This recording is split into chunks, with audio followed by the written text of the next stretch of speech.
All right, lesson 11-5. The big topic here is what is the margin of error depending on the data that you're analyzing. So depending on what the number of pieces of information you have, you're going to have a different margin of error. So like, let's just think about this. If you have a small number of pieces of data or a sample size, would that mean that you're going to have a greater margin of error or a chance of error or a smaller chance of error?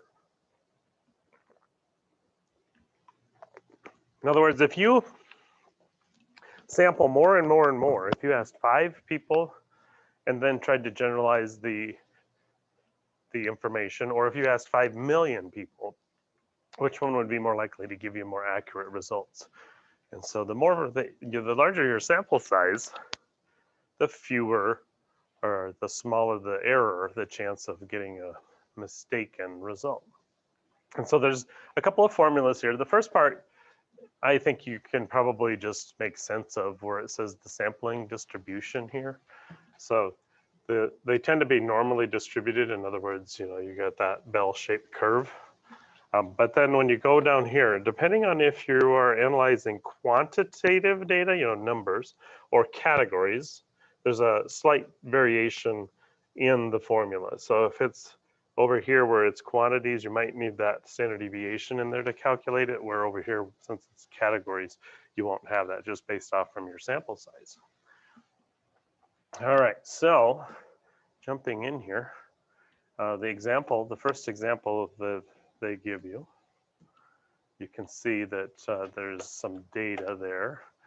Seth selects a random sample of students from a local college. He asks them their year, are they freshman, sophomore, junior, senior, and then how far the college is from their home. So the numerical data here is how far did they live from the college, and then how accurate. So if you come down here and they ask you, you can use the sample to such as proportion and mean to estimate.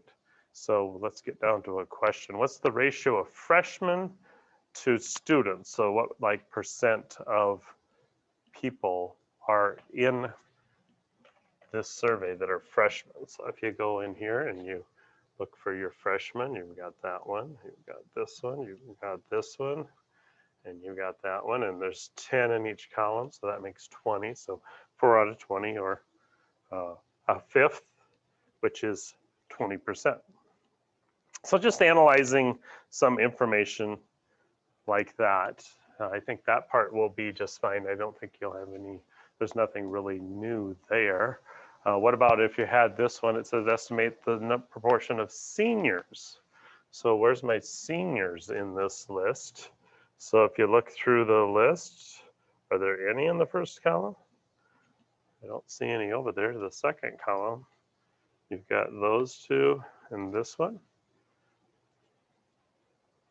So 3 out of 20. It says estimate. So this is just, remember, this is from his survey, and then you're generalizing that to the population of the school. So then an inference from here, Tia and Seth decide to examine. Everyone in their class completed the same. They compared the 50 total samples of 20 college students. Seth and Tia created a histogram of the proportion of freshmen in the sample. So there's your histogram right there. Distribution is approximately normal. And Seth's result of 20% is in the middle, a range. And so the distribution results, most of the samples return statistics between 0.1. So you go from here to here. So predict the actual proportion.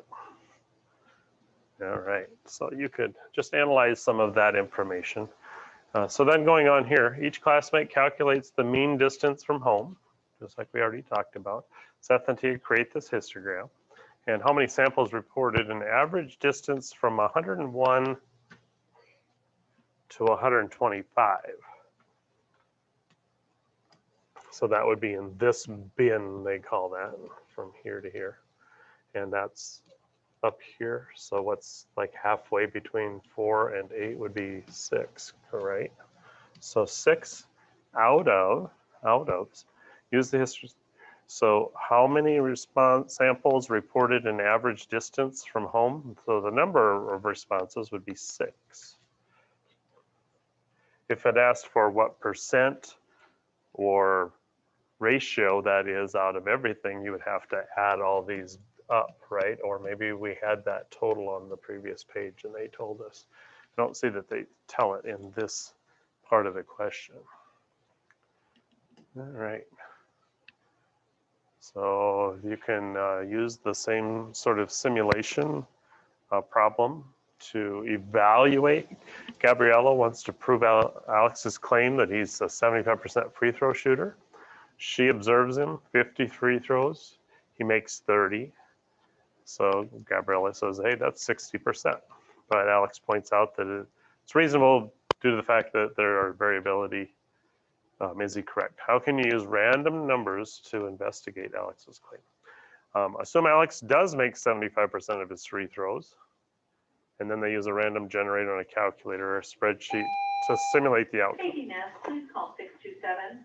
After they create a list of the 50 random numbers, so they've randomly mixed them all up. And then they looked for how many are between there. And so here's your random numbers that they created.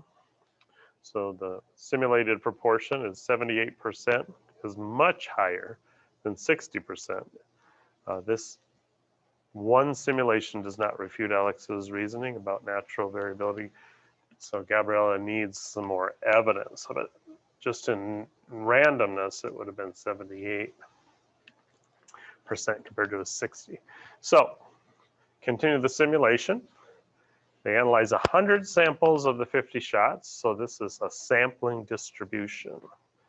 Most of the samples proportions are clustered near the 75% rate, but many also have different proportions other than that. So this number right in here would be the 75%. So the way you do the analysis of that, as the number of samples increase, the distribution is more accurate. How can you interpret the sampling distribution? Only about 3. So you look for the successes out of 50. That's what we were talking about because that's what she observed. And then most of the samples, 47 of the 50, or 94%, have a proportion success between 62 and 88. And that's as much as 13% above or below the central value of 75%.